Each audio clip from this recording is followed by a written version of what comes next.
start, becomes easy and self-fulfilling when I obey its laws, and adorns me finally with thy laurel of happiness. Teach me to remember that evil, though it promises a little pleasure at the beginning, always brings great sorrow in the end.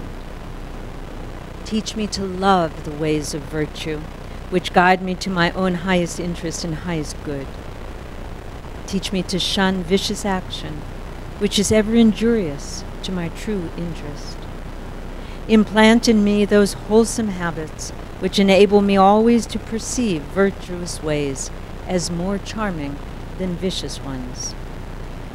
And help me to remember that virtue, though sometimes bitter tasting at first, becomes nectar eventually, and that evil, though its taste seems sweet at the beginning, becomes poison in the end.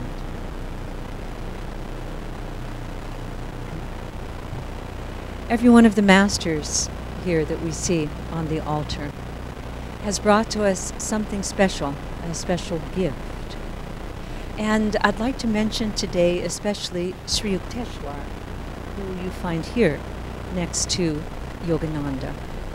And one of the gifts that he has brought us is to help us realize that Kali Yuga, the age of materialism, of boundaries, of laws and rites and rituals, is behind us.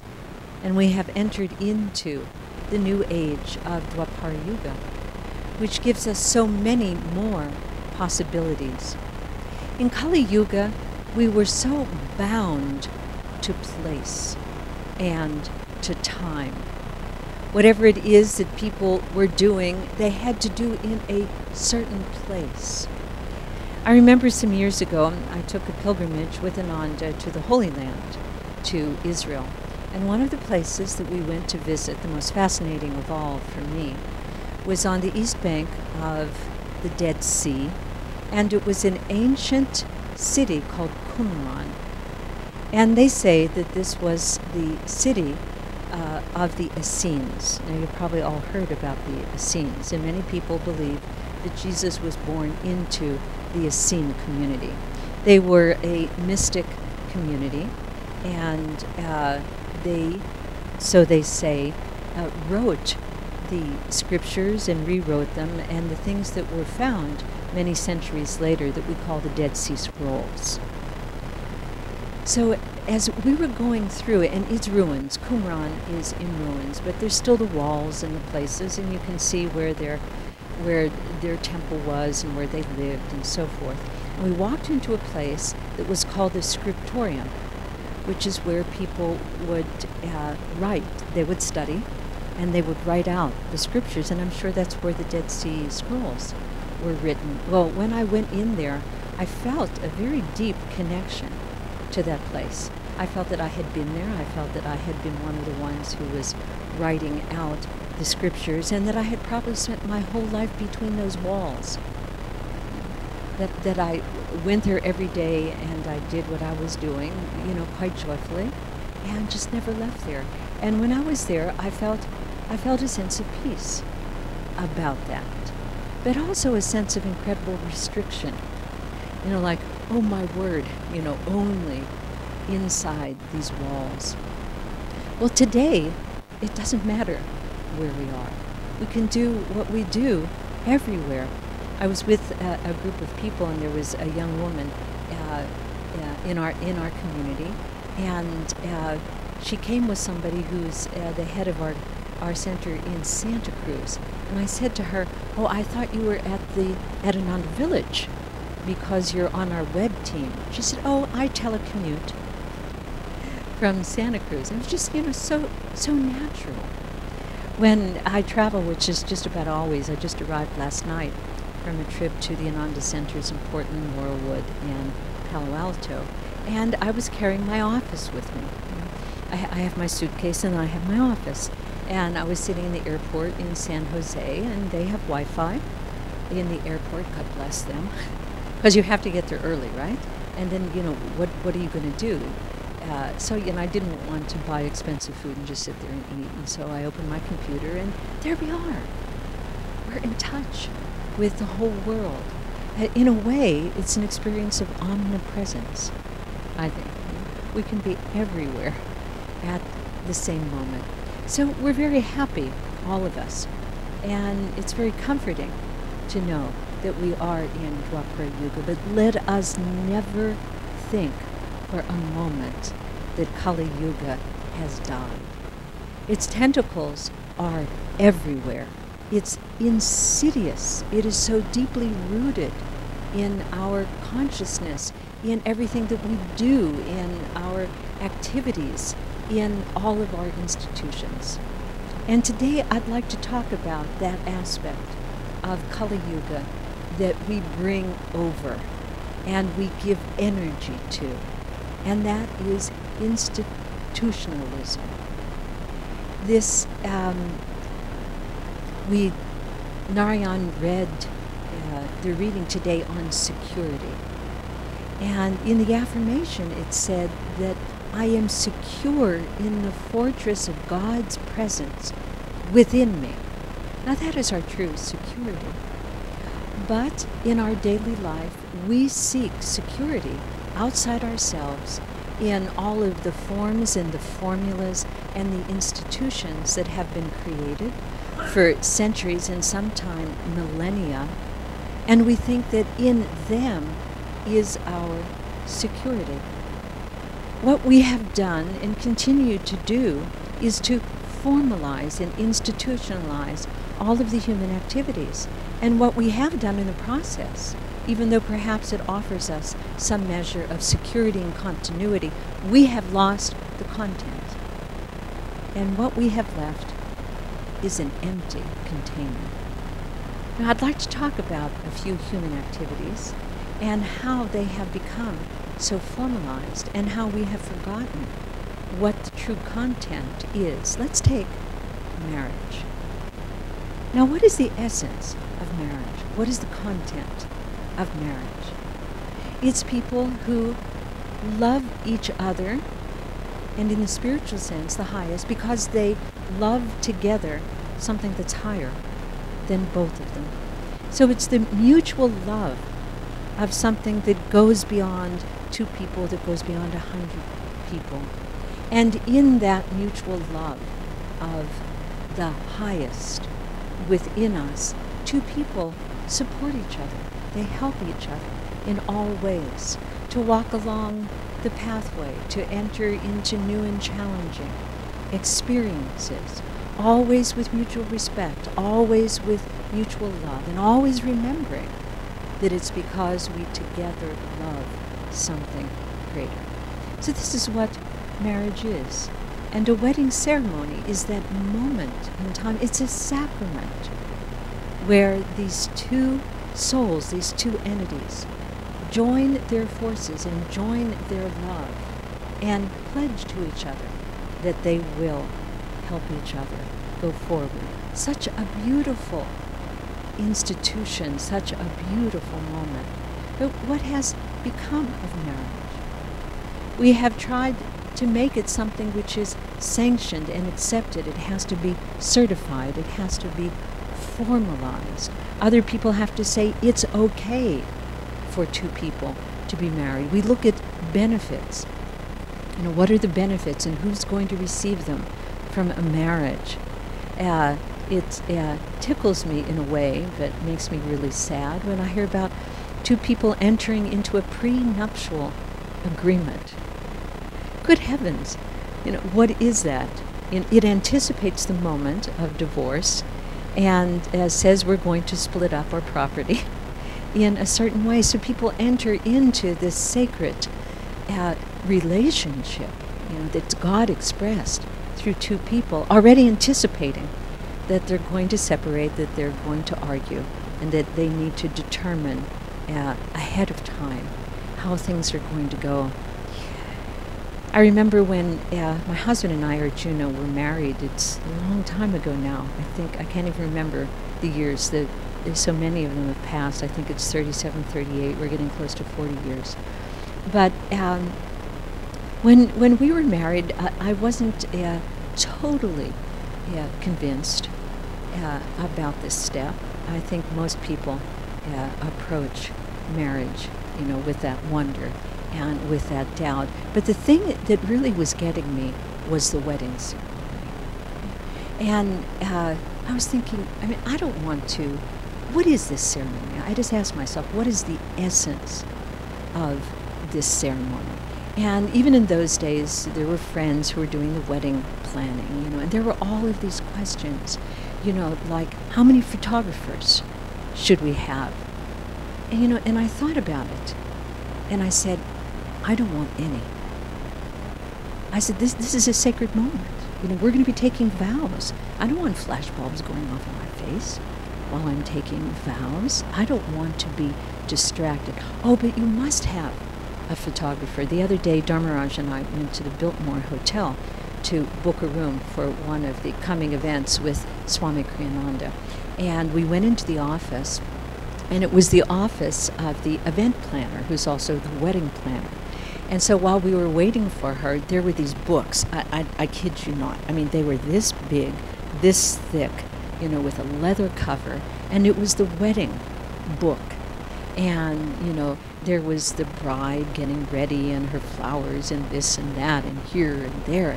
And I looked at the book and I thought, my God, this costs thousands of dollars, just to put the book together. And just think how much time it took, for the bride and groom. They're trying to, well, I don't know if they were, but I know that for my wedding, I was trying to be inward, to center myself. It was a new stage of life. This is a pathway to God. I knew was one of the most important things I was going to do in this entire incarnation. So I spent 3 days in seclusion and fasting. That's how I prepared myself, for my wedding. There were no photographers at our wedding.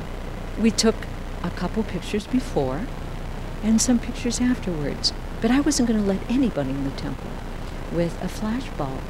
And then there was the question, well, who are we going to invite? And I said, well, everybody's welcome as long as they want to meditate for half an hour, because I want all of us to join together in God and to feel His presence. So that already eliminated the children. And so people were saying, how can you not have children at your wedding? I said, this is my wedding. And, I don't want us to be distracted. Swami was doing the wedding. I wanted to have a long meditation and so on and so forth. And I wanted to have the wedding at a time that was inward. So I said, let's have a night wedding. Oh no, you can't do that. It's done. It's never done. Well, I learned in India that the vows are actually done at night in most regions, but I didn't know that at that time. But I said, no, I want the ceremony. So in everything, I was going for the essence, for the content, and not for the container, not what was around it. So the question, what kind of ring do you want? And I said, do we need to have a ring? Why should we have a ring? And then people talk to me about the ring. It's symbol. It's continuity. It doesn't begin, it doesn't end. I said, oh, that's a beautiful symbol. I want a ring. But not because, it was done, but because it had meaning. And it was a meaning that I felt in tune with. And yet, wedding ceremonies today, even sometimes I must say spiritual weddings and weddings at Ananda, there's so much about the external, about the container, about the, whatever it is. And sometimes it's painful, for me, even when I see the bride and groom looking into each other's eyes and holding the roses, click, click, click, click, click, all the way around. What's important about that? Does a beautiful, expensive wedding make for a good marriage? Not necessarily. So we want to get to the essence of what things are. This is what Para Yuga is about. Go for the essence, for the kernel, for the seed. let's look at education. What is education about? Whether it be of children or whether it be of adults. It shouldn't be about curriculum, and that's what Education for Life says, and that's what our approach is about. It's not curriculum oriented, it's child oriented, or the student, the soul oriented. So what is the essence of education? It's a process of awakening within the individual, their dharma, their talents, what they have come to do, the tools that they have come with, so that they can achieve what they have come to do, helping them find their dharma, helping them to express, to have the tools that they can discover their dharma and bring it out for themselves, that they can realize the highest that is within them. But what is education like today? Isn't it very much about documents and forms and curriculums and schedules and so forth, and getting good grades and doing this and not doing that, and having, it goes on, and even the poor teachers, they are so much hemmed in by those walls of the reports they have to make and the things they have to fill out. Everything is so form-oriented that we've forgotten the essence. What about our diet? Yogananda has a very simple approach to diet. He says, find the diet that suits you and stick with it. And that's it. He gives guidelines about eating fresh food and having lots of raw things and doing fruits and vegetables and seeds and so forth. But in terms of our routine with a diet, find what works for you and then stay with it. And yet in our day and age especially, we've made a religion out of food. And there's so many shoulds and should nots. And people fight about it. It really is a religion. Macrobiotic, no, absolutely, not at all. You have to eat, by Ayurvedic, you have to balance things and so on and so forth. Well, let's talk a moment about religion and how formalized it has become and how we do not want in our lives to formalize and to institutionalize our spiritual path. So much of religion has come to be the empty dogmas and the empty rituals and the empty ceremonies, which once had essence, once had vitality, once had meaning for the people who were doing them. And then somehow through the ages, the meaning has been forgotten because people have gotten away from the inner communion, from the essence. There's a story that's told, and this is about a ritual that they do in India, because I want to say that formalization and institutionalization is not just in the Western world in Christianity, but is all around the world. We all pass through Kali Yuga, and we're all carrying Kali Yuga with us. But this is a humorous story, and I don't know if it's true. If it's not, it should be.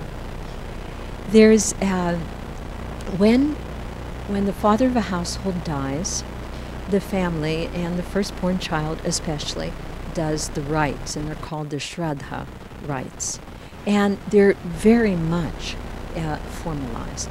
There are certain things that have to be in the temple. There's a ritual ceremony. There are certain mantras that have to be sung.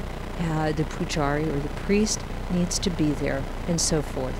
I mean, just like Indian classical dance, everything is stylized about this ceremony.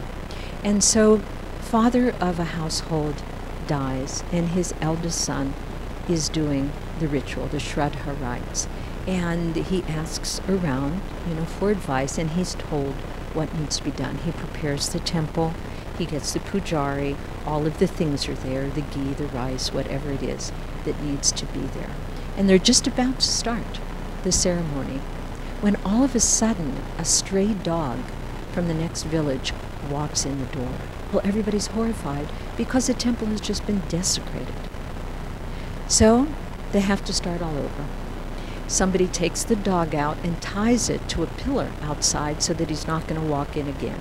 They clean the temple, they take a bath, they put on new clothes, everything goes out, the new things come in, and the ceremony proceeds well. Now, at that ceremony was this man's son. So when that man dies, his son, who had been present at his grandfather's Shraddha rites, he's the one who has to organize it. So he gets everything together, and the ceremony's about to begin, when he remembers, because he was a little boy, that there was a dog. Okay? And that the dog was tied to a pillar. But the family didn't have a dog. So he went out and asked to borrow a dog. And he went to the best family in the village who had a really beautiful dog. So he got the dog, tied it to the pillar, then he cleaned the temple and got everything ready. Then his son, when he was doing the Shraddha rites, the first thing he did was to buy a very expensive dog and tie it to a pillar. So in that village, the rites were no longer called the Shraddha rites, they were called the ritual of the sacred dog. Well, there are so many sacred dogs in religion and perhaps even in our lives. I was thinking today of the Sabbath. What is the essence of the Sabbath? Well, the legend is God created the world in 6 days, or 6 whatever units of infinite time. And on the 7th unit of infinite time, he rested. So the essence of the Sabbath, or the 7th day, is not to be outward and be creating things, but to be inward, to rest within ourselves, to rest in high consciousness. In other words, to have a day of seclusion, in which we really don't need to eat, because if we are inwardly communing with God, that is our food. And we don't want to work, because we want our work on the Sabbath to be an inner work. So this is the essence of the Sabbath. We don't want to go anywhere, and see other things. We want to stay at home and inwardly. But what has the Sabbath how has it come to be celebrated? In many homes, in very beautiful ways, but there are many, many laws about the Sabbath. And they're all laws, as far as I know, and I was raised in this tradition, about what you can't do on the Sabbath. You can't work, you can't drive a car, you can't go in a car, you can't do anything, you can't use the telephone, you can't cook, you can't, and it goes on and on. There's all these what you can't do. But what's ironic is that even though you can't do it, if there's somebody who's outside of the religion, we called it the Sabbath Shiksi, they come in and do it for you. So, are you fasting? No, because either you've prepared the food the day before and you don't cook it and you eat anyway, or the Sabbath Shiksi comes in and prepares the food and you eat. So the essence is lost. Swami Kriyananda tells about a time that he was in the Holy Land. He was in Tel Aviv and in a hotel, a very upscale hotel, and he noticed there were 2 elevators. And one elevator was the weekday elevator, and the other elevator was only for Sabbath. And so he went to the concierge and he said, "What's the difference between these 2 elevators? They look exactly alike." I say, "Well, the everyday elevator, you go in, you push the button for your floor. But on the Sabbath, you can't push a button because that's working. So the Sabbath elevator is programmed to stop at every floor."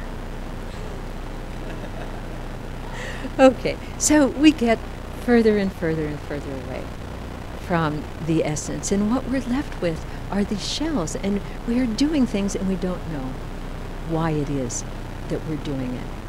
And it takes us very, very far away from the essence of inner communion.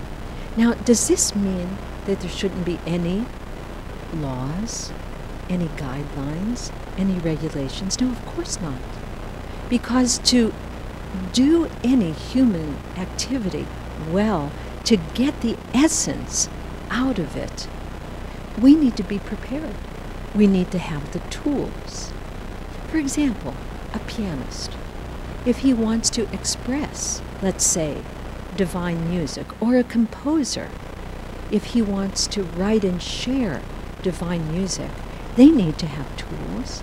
A pianist needs to do his scales. He moves his fingers so that he has flexibility. He stretches his hands so that he has a greater span. Composers need to know how to write music, or else what they hear, they can't share with anyone.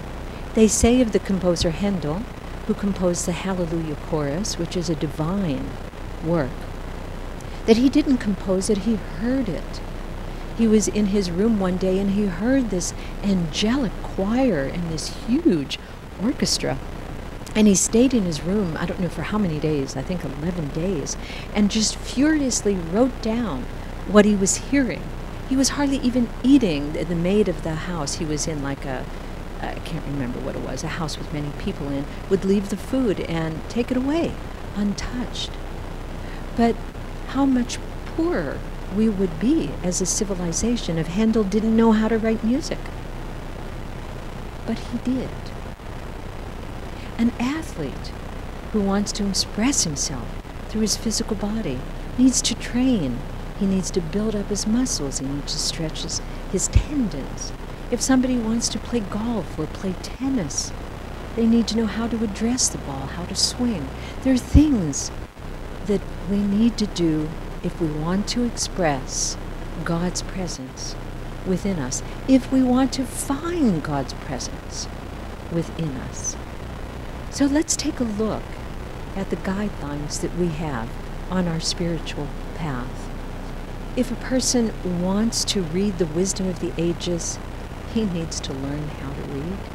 He needs to learn his ABCs. What are the yogis' ABCs? What are our tools? What has been given to us, and how can we use that in the right way? In today's reading, we heard, and the law was given by Moses.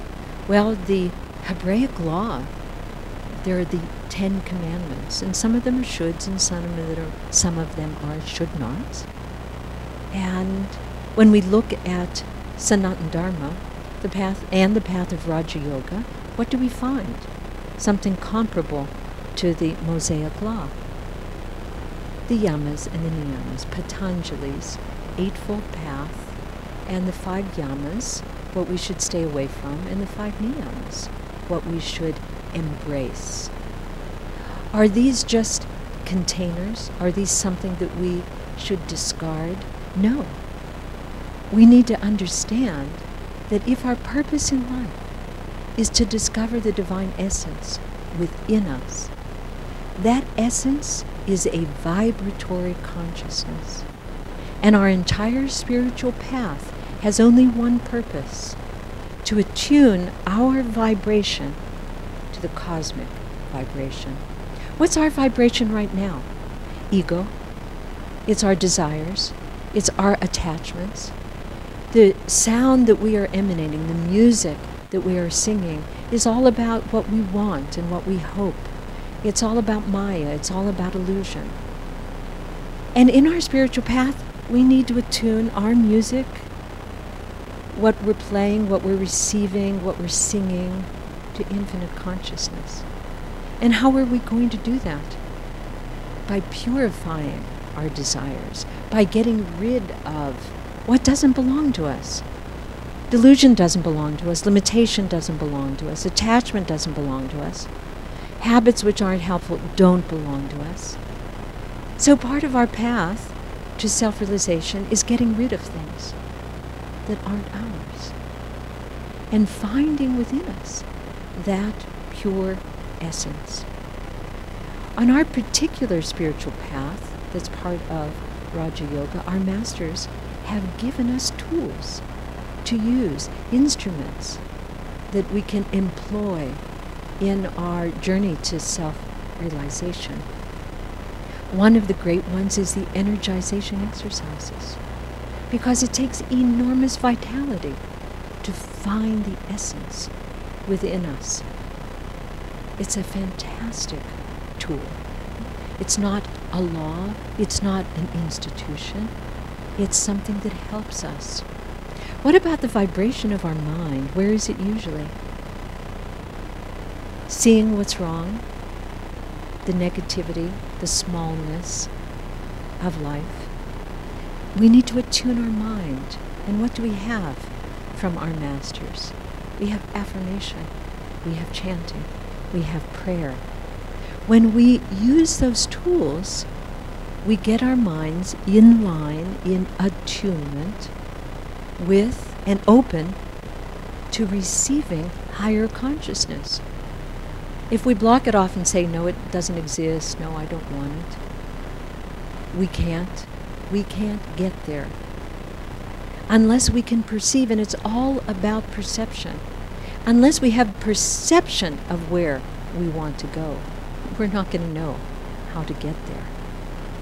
And perception is what these masters offer us. They show us what it looks like to be God realized. We have our techniques of concentration, because the mind is a great tool to find the essence of God within us. But the mind that is calm and concentrated, like a laser, and just like a pianist has to exercise his fingers, we need to exercise our power of concentration. And so we have our techniques of concentration and meditation. And finally, we have that great gift of Kriya Yoga, a very deep practice of meditation and of energy control. And through Kriya, we purify ourselves. We purify our vibration. We get rid of what doesn't belong to the essence. Should we use these tools? Yes. Is anybody saying to us, and if you don't, there's going to be consequences? No. This is a Dwapara spiritual path. It's about self-discipline. It's about walking the path. It's about our journey. It's not about what other people tell us that we need to do. Swami Kriyananda taught us what we needed to do, and he has let us practice as we feel we can. He doesn't have to stand over us. I remember when he started the first monastery. It was called the Friends of God, and I was one of the members at that time. And we asked him, Swami, what is the rule? And he said, the rule is, do what you need to do to find God. And we said, well, how do we do that? How long should we meditate? Should we meditate individually? Should we meditate as a group? And he said, you know what to do. I've taught you all. Just do it. And that was it. There was no rule. He didn't come around. He didn't check on us. And he doesn't. He checks inwardly.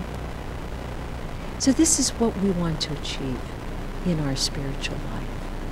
Use the tools to get rid of what doesn't belong to us.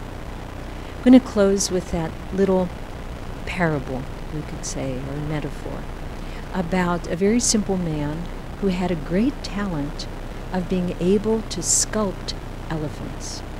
And nobody knew how he could do it, because he would take a piece of marble that was enormous, and in a very short time, with very simple tools, he would make a perfect likeness of an elephant. And all of the artists from the area came to him and said, please, tell us your secret. You haven't studied or anything, but what do you do? And he said, it's so simple. Come, I'll show you. And so he took them to the quarry and found a big piece of marble as big as an elephant. And they brought it back into the courtyard, and he invited them. He said, please sit down. I'll show you what I do. So they sat down and very anxious, watching him. And this little man took a stool and sat down in front of the piece of marble. And he sat there and he stared at it. And he just stared at it. And 5 minutes passed, and the other artists were saying, "What's he doing?" You know, they're waiting for him to pick up a piece of chalk or carbon and to begin to make his outline on the marble. He didn't move. He just sat there. And a half an hour passed, and an hour passed, and he was just sitting there. Never picked up the carbon. And all of the artists, they're getting anxious. They're saying he's just a fraud. This isn't really the one. This isn't the man. We're going to leave. All of a sudden, he jumps up, moves away his stool, picks up his hammer and chisel, scalpel, whatever it's called, and he starts sculpting. And he goes around and around and around. And in a few hours, or a few days, I don't know how long it took him, without ever having made a line on it, there's the elephant. And it's perfect. A perfect image of an elephant. And then he said, "There you are, my friends. Have you learned?" They said, "No, we didn't see anything." "What did you do? You know, this isn't a lesson. You didn't give us a lesson plan. Give us a handout. I mean, you know, you didn't make any measurements. Nothing. What did you do?" And he said, "Oh, it's so simple. You all can do it. You just look at that marble until you find the elephant, and then take away every piece of marble that doesn't belong to the elephant." Well, that's what our spiritual path is about. Because that perfect image is inside of us.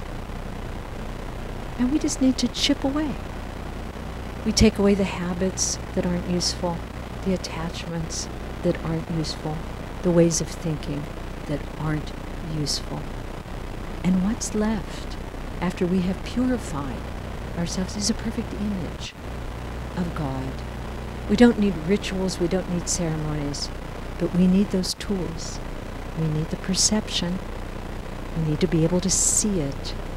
We need to have the hammer and the chisel. And these are the tools of Raja Yoga.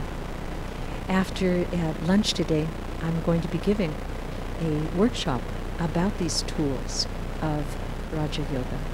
I hope you'll be able to stay for that.